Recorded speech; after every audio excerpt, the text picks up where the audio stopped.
All right, well, that got cut a little short. I forgot that I can't just add to it. So this one will be a little longer because I did like the 40-minute segment idea that happened like the other day. So anyway, I was saying the difficulties of that roommate situation. Um, whatever. We all have weird roommates. I'm not, I don't think I'm unique in this way, but it just points to my inability to stand up for myself and just sort of my self-doubt of, do I deserve better treatment? Like, I don't know. I've never really had better treatment. I don't know if I deserve it. Um, some little examples. I mean, it's not like I dwell on this anymore. I've not thought about this in years. But examples of what made it difficult was just her free time and wanting to hang out and have fun with me when I got back from a long day's work and I needed time to unwind. There's that. When we were painting the apartment, she's very picky about which color. Like we narrowed it down to basically the same color, light yellow, like kind of slightly mustardy yellow.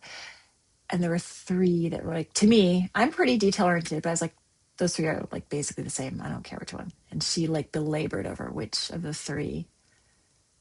And like for me, I'd be like, pick the cheapest one because they were the same color, And she didn't have any money, but she still belabored over which was the better color. I don't know which one we chose, maybe the middle. Anyway, she wasn't the best follow through, so I painted a little more of it than she did. Okay, whatever, I'm not complaining about that. The thing that it happened that drove me that I felt was rude was our little pantry, well, not pantry, I don't know, a little corridor where the sink was area, kind of a weird layout these houses had paint on the floor from some prior tenant, like just all these paint, streaks or whatever.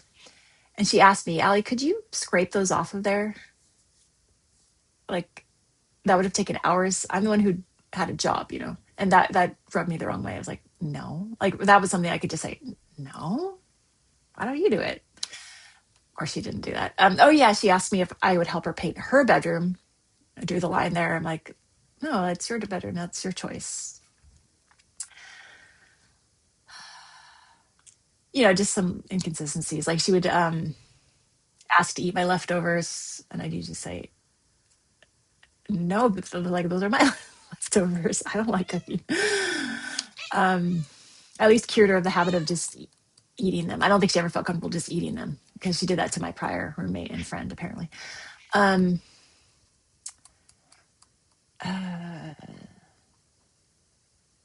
Just things like that. Sometimes this is what makes me think she did have a autism-ish problem. Just sometimes she'd be like really close to me talking and not realizing I was getting annoyed, and I would kind of snap because I didn't know how to just say, can you please back off? You're literally too close to me. It feels uncomfortable. I did not know how to say that. But that happened a few times, just, weird things. Oh yeah, and then I was remembering, oh man, what a painful life. Okay, so I was there at that school for 3 years, but in the town for 2. Actually, no, okay. I moved in there as my 3rd year teaching there. So I'd already spent 2 years commuting. And at the end of that 3rd year, that was when I started feeling, oh yeah, my illness. That's a story in and of itself. I'll save that for the next video, but actually this is the long video. While still in Western Massachusetts, I caught this head flu that was going around. Pretty sure it was that because it felt like a flu that went to my head. It was different from most flus. I got really sick, and it was just the most sick I've ever gotten in my life, and it was bizarre. So, oh yeah, I forgot I had to tell this story. Okay, so I was on my way to work, the hour-plus commute going 80 on I-90, that is. I need a lot of sleep as a person just in general. It's had my way of getting there on time. So this one day, But I woke up and I felt a little like that. Oh, I think I'm getting sick feeling. But it was actually a day that we had a Latin, like the parents' night, whatever that was called. So I was like, I can't. It's today. Besides, usually you feel this way, and then it takes a few days to get sick. So I drove into town, and as I was going down like the hill on I-90, getting into Worcester, I recognize it when I drive by. I actually don't remember what exit it's by, but it's by some exit. So as I was driving, it's just the weirdest thing. I felt this sensation creeping up my spine. So it kind of started in my lower spine, lower back, I think. And I just felt this sensation like traveling up my back as I was driving 80 miles an hour and then going down this hill, which, you pick up a few miles per hour on it. And this just weird sensation was creeping up my spine. So it was in the mid spine and then shoulders. And I was like at the, yeah, bottom of this hill. And then it was like my neck. And I just felt this, the Holy Spirit say, pull over. It's like, I don't want to, I'm going to be late for work. Like I'm going so fast right now, pull over. And I just knew that like, if it got to my neck, I just knew something was going to happen. So I, slowed down from like 83 miles an hour at you know, the curve. I don't know if that's curve.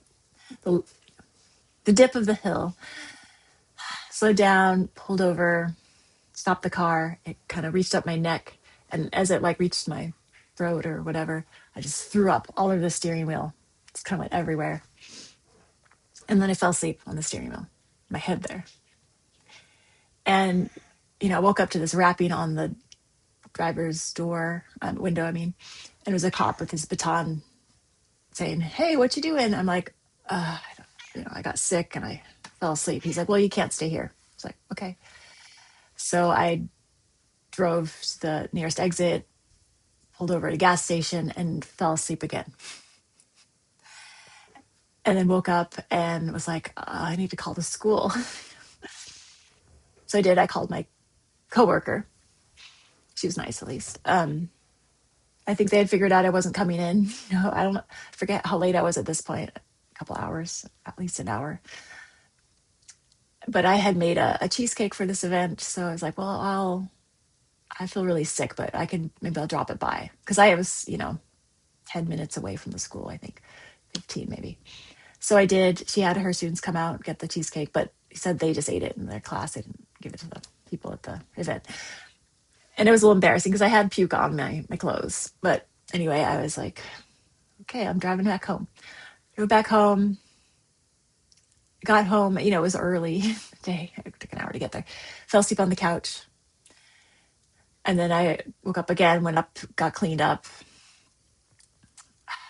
Probably fell asleep again. I'm not sure, maybe not. But I was awake when my roommates came home and our neighbor who, we were friends with, the cool atheistic Jew guy who showed us a ton of documentaries and would just talk. And he and my roommate were very, very smart. So they could talk about things I don't even know what they're talking about. Very esoteric things, things that people I'd never heard of,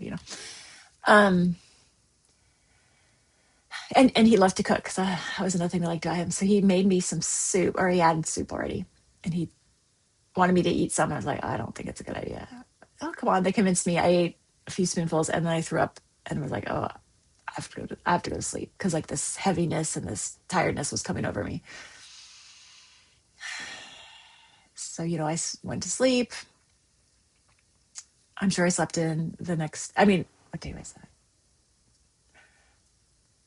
I think that was like on a Wednesday. So yeah, I had my roommate call in that I was sick the next day when it became clear that I was feeling worse and worse, and just I did feel worse and worse, and I was in bed for like a week.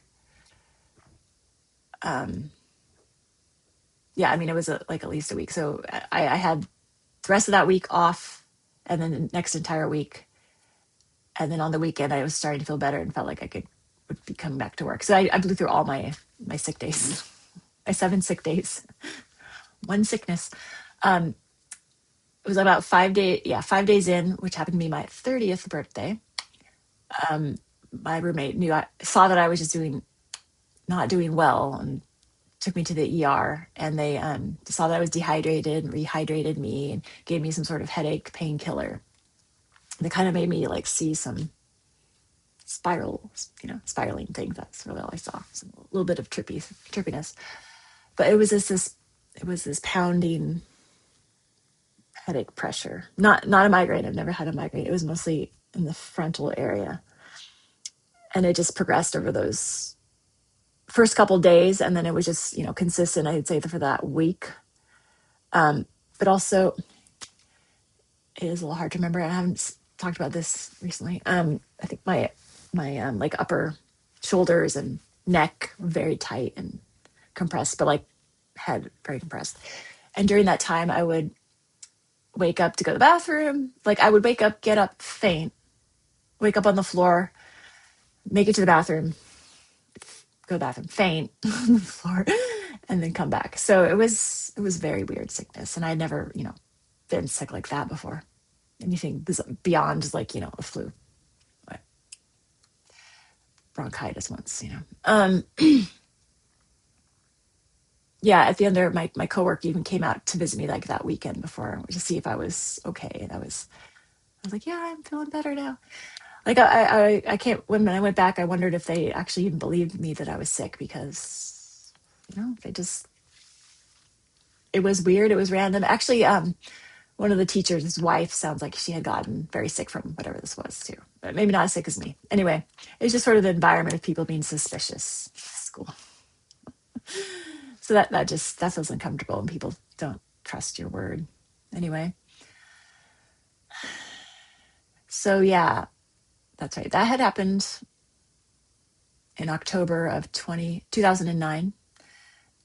So this a year later, in October of 2010, I started feeling kind of more spacey in my head, and something had remained from that sickness. Like I didn't feel my chest, like when I cried. I didn't feel like my heart rate or my lungs. Like it just felt frozen here. It was a different feeling, and probably to some extent my head too, but not positive. But at this point, like a year later, definitely started to feel loopier in my head, and just, yeah, just like I'm having trouble with being all there, and also shorter of temper with these, oh my gosh, classes that I had of forcing ninth graders to learn Latin. It was a more wild class. This was the class they've been warning me about for the 3 years, and it was a big class. This one that had some mean girls who would just start yelling and screaming and cussing in class. Anyway, I just felt like, wow, I don't think I can handle this. I don't know how I can get through the year. So it kind of fell apart a bit because these kids were not putting effort in. They were being disruptive. I'm not the best at class management. It's very hard to force people to learn Latin, especially when they have a culture of, uh, you know, uh, whatever culture they were. They were a lot of Puerto Ricans, a lot of African Americans, a lot of African, which for the most part weren't the problem, but one of them was. And this white girl also hated my guts. So it was hard, and it just sort of,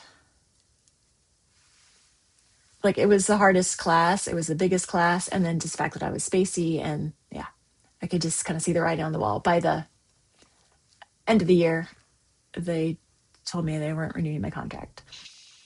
So, so that ties into this living with this roommate. Okay, so it was like, yeah, like I said, October, a year later, 2010, that I started feeling this loopiness and just a premonition. Pretty good with premonitions, that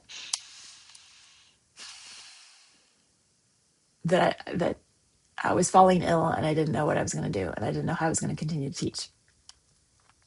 So then, January 1st, 2011, yeah, I always go home to Oregon to visit my family for Christmas and for the summer. So this was after Christmas, coming home on January 1st. I took the train back from Boston Airport to Worcester. Um, and as I was walking towards the train, when they had just like rescheduled the platform, so they said platform 2, leaving for Worcester. Yeah, Worcester was the last stop. So it was kind of a warmish day for January 1st because I just ordered iced coffee. That's not normal. I left it there on the counter because I was like, I can't carry this in my bag luggage at the same time. I'm not coordinated like that. So I rushed to the platform and I passed somebody with light red hair, cute man. I looked back at him because I just always had this love of red hair. And he looked up at me, and he seemed cute. And he like followed me onto the car that I got into and sat in front of me and offered to put my suitcase up on the rack thing. And so then we kind of chatted a little bit, and he seemed vague. He said, I'm going to stay with my brother. I could tell he had a story. I mean, he was older than me, but very intriguing and nice. And I just felt like, oh, I could probably help him. He seems like he needs help.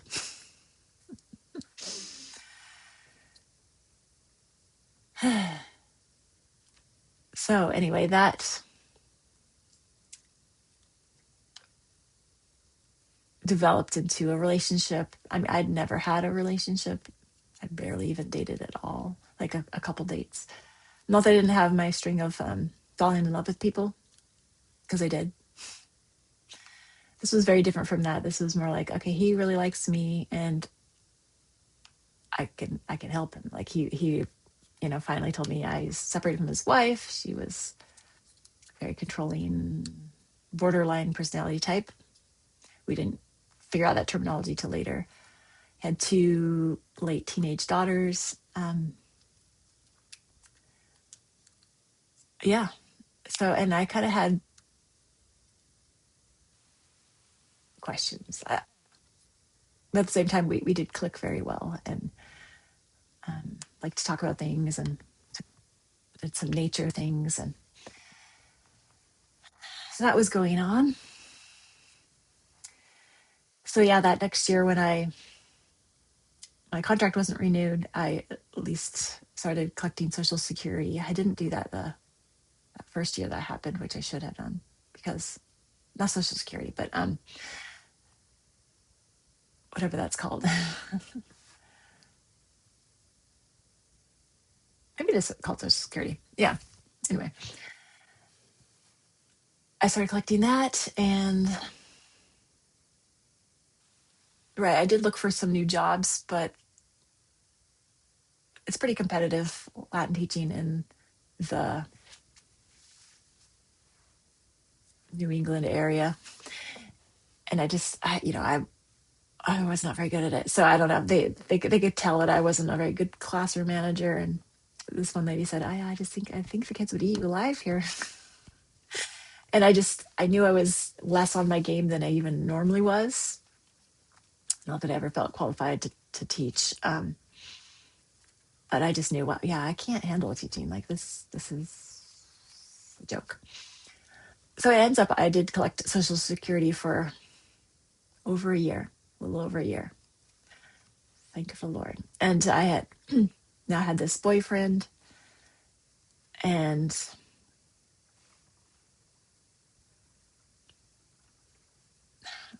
right. Trying to think of the time here. So even before I met this guy, I guess I could use his name. I don't know. Um, with that money, I get the years wrong.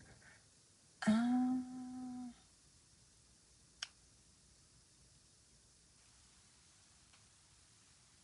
it was 2010. So yeah, I guess before I met him. So maybe it had nothing. This was the summer. Maybe it had nothing to do with.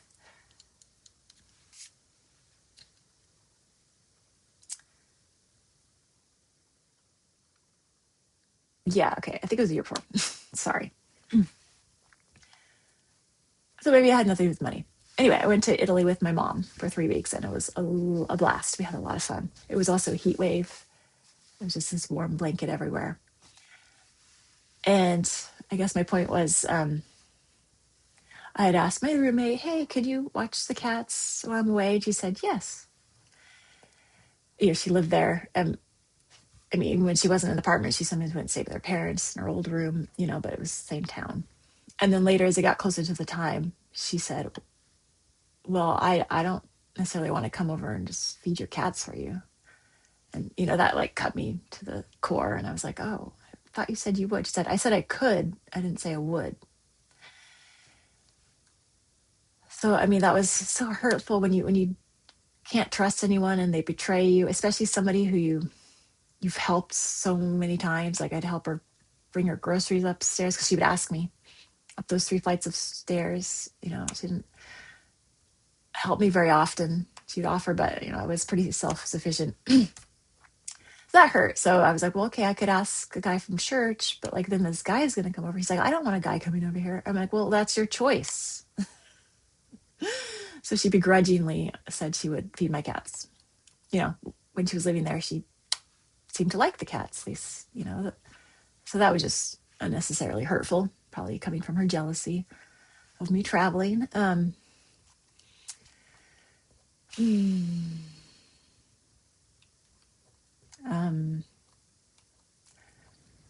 right. So then this is the this is a new period of my life. Period of my life where I becoming more serious with this guy. He's just in the process of divorcing his wife because he had just been separated when I met him. Although the marriage was not good for a long time. He stayed for his children. Now they're going to college. Um, Complicated though. But still, it was nice to have someone who liked me so much. I always felt like I wish I had liked him more, and I'd fallen in love quite a few times, so I liked knowing that I liked the person, and just having someone like you when you're not sure about them is a very different experience. Anyways, it's disappointing. I like to be the one who likes the person, and it would be nice if it was reciprocal, but it didn't feel completely reciprocal to me. But it was nice having someone who liked me, and I walked him through that as best I could. I was read so much psychology stuff and narcissism stuff over the years, like over the last, well, it wasn't even that many years at that point, but whatever. We would talk about that. We would talk about homeschooling, being homeschooled because they had homeschooled their 2 daughters, things like that. And so anyway, once I realized teaching was not going to work for me right now, this period of my life, I went back to, well, I could have my own like fabric, like sewing business of some sort. So because that was a hobby of mine, and I always made quilts and gifts for people a lot. So I started. Well, actually, I already had a collection of fabric, quite a collection of fabric. But I started like figuring out what I would make and how to do that, and I put in a ton of time for that, making just simple things like little credit card cuties and more complicated wallets, some like pouches and purses, and eventually headbands and a lot of baby stuff, bibs and stuff. I did that for the next 8 years, and my husband, my now husband, but then boyfriend, helped me, just kind of bite the bullet and like go into these craft shows, even though at the beginning I wasn't very prepared. I didn't have much product, and just as this was all happening, my head was getting more pressured. Like just felt like this vice grip closing, as well as some other physiological changes for it. Um, that of a personal nature, but just kind of point to that lack of blood flow. But I didn't know it was happening, and I, now that I didn't have the job, I didn't have insurance, and even when I did have insurance, I wasn't really going to the doctor much. Did I? I'm not. I don't love going to doctors, but anyway, now I was like, well, I can't even go to a doctor. I don't think a doctor would know what this is anyway. Like, I don't even know what it, like, I don't even know how to explain it. I had no idea, but I just knew it was ominous. Anyway, slowly I was getting weaker. Because I remember another thing, I tried to jog around this, actually a track across the street, and I just felt like I couldn't move forward. I felt like I was jogging against a wind, but I wasn't. But I was just that's just how much slow I was going and how lack of energy I had. And it was confirmed by some of the students who, unfortunately, the bus route went right by that house. And they saw me, and they said the next day in class, Miss Langsather, you were jogging, and it was like, you're so slow. And they kept making fun of me for it. And I was like, so I was going slow. That's actually kind of helpful to have that feedback. Like, it felt like I was running against a wall of wind. It was very weird. And I'm not really a jogger. It's something I was, trying to do. But I was like, well, this is pointless. I'm going to keep doing this. This is not working. But, years prior, I had jogged a bit. Not something I really ever loved that much. Um, so yeah, that was the other thing happening. This slowing down, vice grip, confusion, and low energy and just low blood flow. But I put all my effort into this craft business, and it was not teaching, which was great. It was fun. You know, liked it. I listened to books on tape. I listened to like LibriVox, all the classics. We're talking Fanny Burney and the people that Jane Austen read, those ones, and just every English novel that's in the public domain. I think I listened to them all. So that was a pretty fun period of time, really. And, you know, sewing, making things, putting them on Etsy. It's not like I made a real living, but I did bring in some amount of money. So I paid for my own stuff, but, I'm not saying I made money. Um, yeah. And then eventually, it's a complicated story, which I will not get into fully, but like eventually he got divorced, we got married. I wanted a Regency wedding, and even though I was feeling less and less myself, I had another example of that. I went to yoga before I knew it was not a good thing to do, but it was just this free class. So it was my roommate, my Mormon roommate. That's right. So I was trying her yoga for one free class, and I just remember I could not, for the life of me, balance on one foot. And I was always pretty good at balancing before, but it was like for a second, and that was it. And I was like, this is weird. This is not me. This is not normal. I felt this off balance. So that was another indication of something's up with my blood. Something's weird is going on. Something's going on. So anyway, though, we got engaged, and I was sewing all these Regency style clothes for me and my bridesmaids, my nieces. Actually, my sister did the nieces ones, and then all the shirts for the guys. And and vests for the guys, and looking for like the pants and stuff like that. So it was a lot of effort, especially when you don't feel like yourself. And anyway, but I did it. We got married, and it was just a struggle because of these health issues. And that's when I realized, wow, this is more serious than I even realized, because nothing is working here. Yeah, but not something I want to get into too much. But like, my life for a while there was just feeling more and more tired, more and more weak, more and more not myself. Right. Okay. Now I'm remembering. I used to tell the story so often, but like, it's been years now. So it got to a point. So I got married. I'm like, oh, I have insurance. That's great. Um, but it wasn't until that fall. So we got married in April. So that fall, I was like, okay, I really do need to go to a doctor and see what's going on.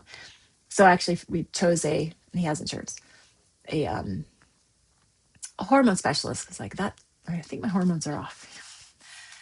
Um, oh yeah, and a gynecologist, and so for her, I said, "Can you test my testosterone? Because I just think I have really low hormones. Don't have really any desire or anything." And she she was like, I felt like she was younger than me, and she was like, can't believe everything you read on the internet. I'm like, yeah, I can't believe everything you read, period. I thought. She just fought me about just testing my testosterone, but she finally did, and it showed up 0, unable to be detected. So that was helpful information. Um, and then I think that was like the main thing we took away from whatever lab she did. Um, and we wouldn't even have had that piece of data if I hadn't been adamant about that. And it's hard for me to be adamant. I'm not an adamant person. So I was proud of myself. So I went to this hormone specialist, and she discovered that my progesterone was also very low, and my vitamin D, and was there something else? Zinc. But she didn't do a lot of tests. It was mostly the hormones, um, and D and zinc, and maybe a few other things. I don't know. It seemed normal. So I started at that point taking vitamin D and zinc, and she got me progesterone and testosterone, and I started feeling, yeah, right after, like, oh, I think a month after I started taking those, maybe 2 weeks, I started feeling more myself. But I forgot to mention how bad it had gotten, which was the worst. At the worst point, before going to her, I started feeling like my feet weren't touching the ground. I'd be walking, I just felt like my feet weren't touching the ground. I don't know how to explain it.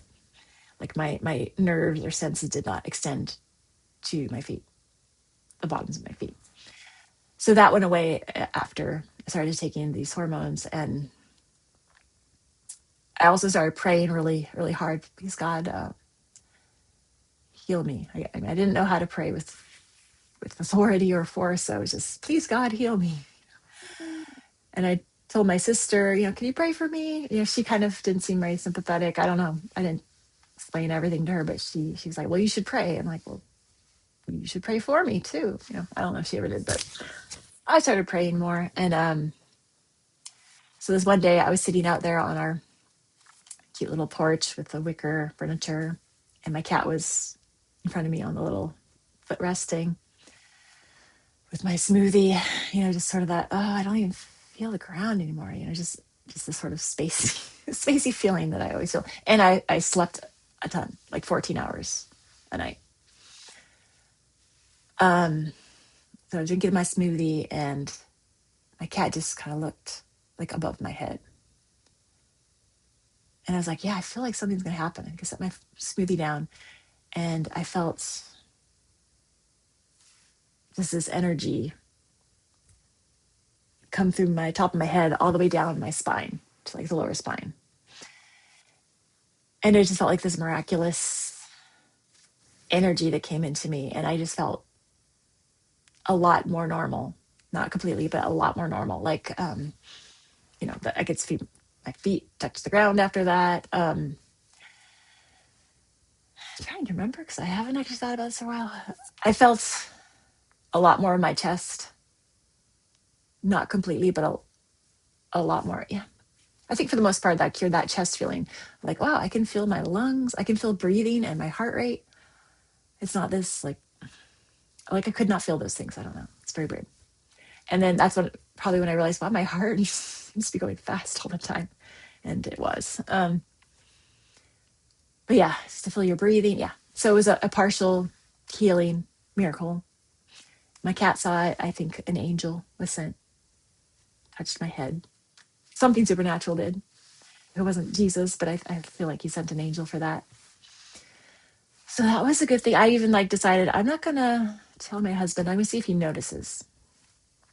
As often he'd come home around, I think it was around 5:30. And that's when I'd start to feel a little bit like I was crashing. And then by 8:30, we were both asleep. He'd wake up at 5:30. I'd wake up at 11:30. Like, just ridiculous. I'd wake up at 11:30 and then feel tired and disoriented, and would in the winter take a long hour and a half long bath, reading and just waking up and trying to get the warmth into me. In the summer, I don't think I took baths. I was taking long showers, but just, it was and then I'd be tired, coffee, makes breakfast. It was a slow waking up process. It was not normal to be sleeping that much, 14, 15 hours a night. Um, so anyway, though, so I didn't say anything to him. That's right. And when he would get home, I would often feel like I was starting to crash. So he'd start asking me a bunch of questions. How'd your day go? Blah, blah, blah. It's like, first of all, it's kind of shaming because I didn't do much. I was sewing. But then I would feel like I was crashing. I didn't really like getting pestered with lots of questions. And then we'd start making dinner, sometimes me, sometimes him, sometimes both. Um, you know, I'm sure this was hard for him. I'm not like unaware of this fact, but it was a time where we kind of squabbled a little bit. That's my point. So he didn't notice anything that day. But the next morning, as I got up or was eating breakfast, he looked at me and said, "Wow, something's changed. What's happened to you? Something's changed." And I said, "Well, I feel like I was partially healed yesterday." So I explained. So that was affirming of what the healing was. And I thought he'd perceive that because he's very perceptive for that sort of thing. So praise God for that. But I was still sleeping a lot. So what did I do next?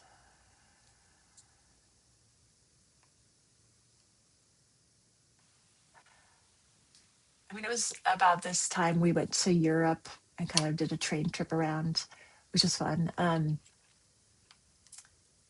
honestly, that's when I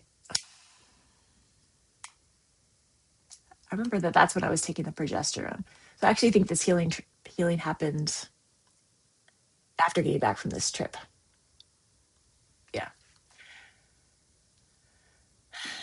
I just remember on that trip, I just noticed like the progesterone changing my muscles or my thighs felt different. I don't know. I remember walking up Montmartre. I mean, just how slow I was walking up those steps. Like, just, I would have to stop every, I don't know, 10, 20 steps and just kind of catch my breath. But it was more just rest, and my heart would be pounding. Like, I felt like I was a 90-year-old person.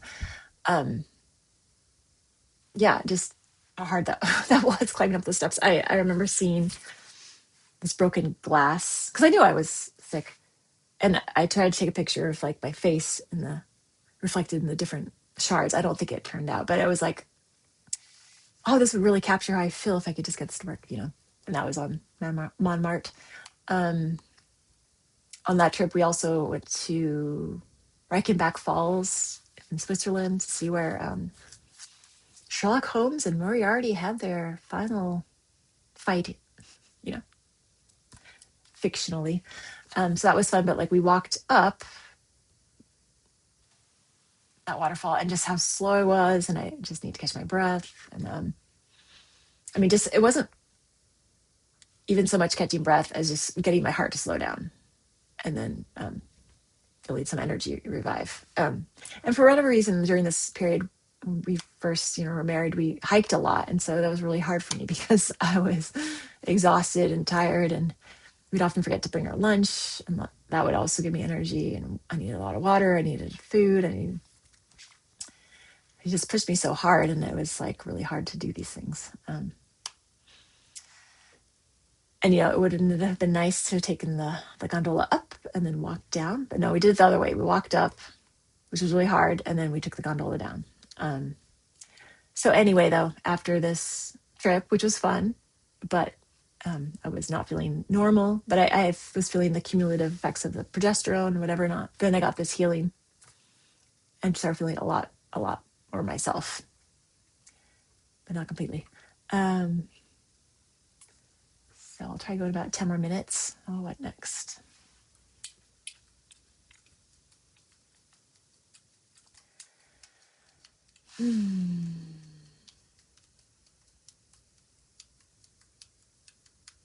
I mean, there were various stages of things I was researching, kind of, more naturally. Prior to all this, like right after I met my future husband, I did this liver flush. And this was before I even fell completely sick. This was just because my shoulder was felt so tight. And when I looked that up, and it wasn't even the shoulder that they said if your right shoulder is tight, my left shoulder was tight. It could be that your liver has a lot of gallstones. I'm like, okay, I'll try it, because like it's just always tight. Also, that's where I would hold my stress. Um, but anyway, I did this liver flush. Um, I figured out a better way to do it after that. That was when I actually drank the salt water, which was very hard to do, and the horrible lemon juice and olive oil. And it was unbelievable how many gallstones I had. So I did that once, and I don't know if you're interested, but okay, the first bowel movement after that, there were two, yeah, that big, two black, rubbery like gallstones that were okay, about that big came out. And then the next bowel movement, it was pebble sized. I'm just trying to put this on the green so you can. That's hard to do. Yeah, about that. A log of poop that was just pebble sized, black, rubbery looking. That kind of smelled this rubbery way. Gallstones came out. And then the third bowel movement, it was a big log full of, I remember thinking they were pea-sized gallstones, black, rubbery. And black wasn't even like an option. I was like, they're usually green or yellow. I was like, well, that's so weird. What were these? And my shoulder felt a lot better. I mean, it felt, I was always tight in my shoulders from this um, illness coming on. But yeah, it was like that real tightness, that whatever in the shoulder blade was gone. So anyway, I had such success with that I did it again a few weeks later. Totally different results. I had about 12 little white stones. I don't actually remember exactly what shape they were, came out, and then some even smaller, like little orange things, like about a dozen. I was like, okay, that's weird. When I looked it up, and maybe that's how I found the next guy, Andreas Moritz, who did this whole liver flush thing. Maybe it was when I finally found him, there was a better method of doing this, but I think he explained that the black usually indicates some sort of blood disorder because the black color comes from bilirubin. That's not. I'm not a scientist. That's part of component of your red blood cells being broken down, but that's not normal for gallstones. So that just means they're trapped in your liver, indicative of a blood disorder. That's all I know. And then if you have colored ones, those are from coming from your gallbladder. Those are if you don't have active bile flow, because bile is greenish, yellow. Everybody has a different color. Mine's green. Mine's just a olivish green. Um, then other elements can build up there and be different colored. So yeah, I don't know what those were, but anyway, so once I researched him and got the book, and there's, you can use Epsom salts and you can just swallow them in pill formula, like a capsule, and not drink salt water. Yeah. So anyway, it was just easier, and grapefruit tastes way better than lemon. So then, I did a series of 8 more or 10 more flushes over the next year or two. And from that point on, they were either green because they were coated in bile, about, that's like a normal size. Or these little seed looking things, plugs, different sizes, but seed like, that were gray, that were cholesterol. Or and then more black ones would come out, but the smaller size. So those were like the bilirubin, just in these round pellet forms stuck in my bile ducts. So it was very obvious where they're all coming from. And then I was curious. So when I did the flushes too close together, I didn't realize you're supposed to wait at least 6 weeks. I could see that the gallstone, the green gallstone, it was just being covered in bile, and it wasn't completely covered. So there was just a clump of the little gray cholesterol plugs and the black little bilirubin pellet things. So that's all what that was. And so that was, I'm so glad I did that. Helpful to my system. Obviously I had something going on, but it wasn't really related to this chronic fatigue that was coming on me. Hope it wasn't too much information. So why did I bring that up? Right. So then several years down the road from this, I finally, as I was feeling better, I would research more and kind of try new things, I guess. At some point I got turned on to functional medicine doctor. So I found one. They're just known for doing a ton of blood work, having different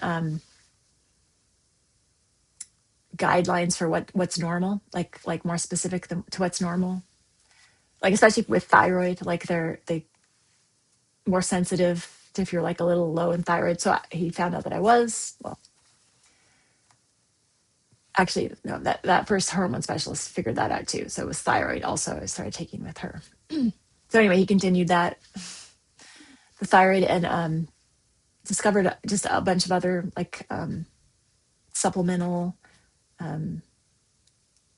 things that were on balance, off balance. I don't remember what they all were at this point, but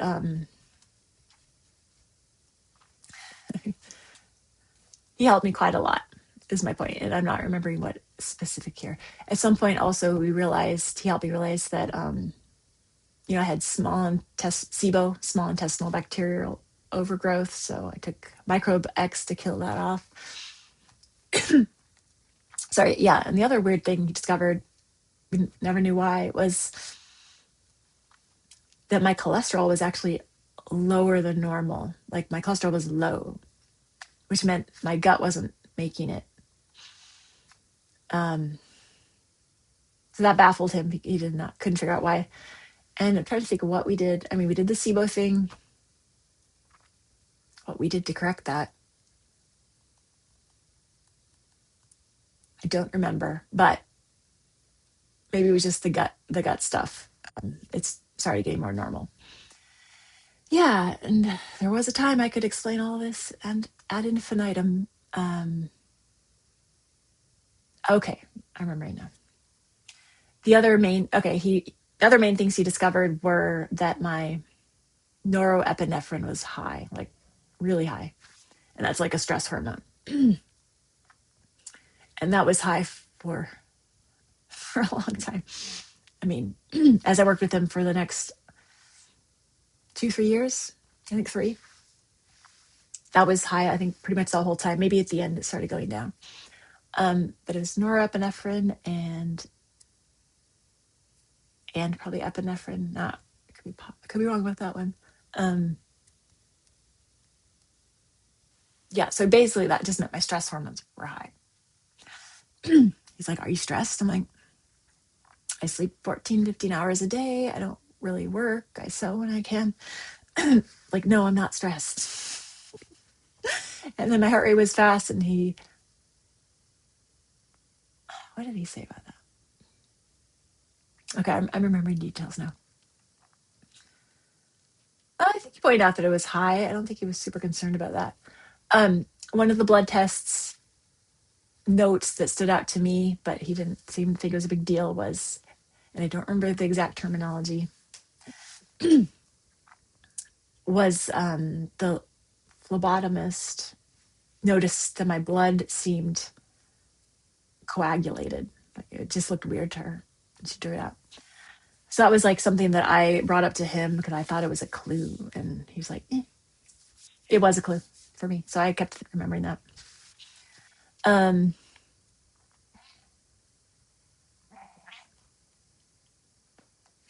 Yeah. So, I mean, there were other more minor things off, but nothing like amazing. It was mostly those stress hormones, the gut intestinal thing. I mean, I think things like serotonin was low. That's kind of hard to get that changed. I feel like there's one related to serotonin. Of course, melatonin would be low, causing hard time sleeping.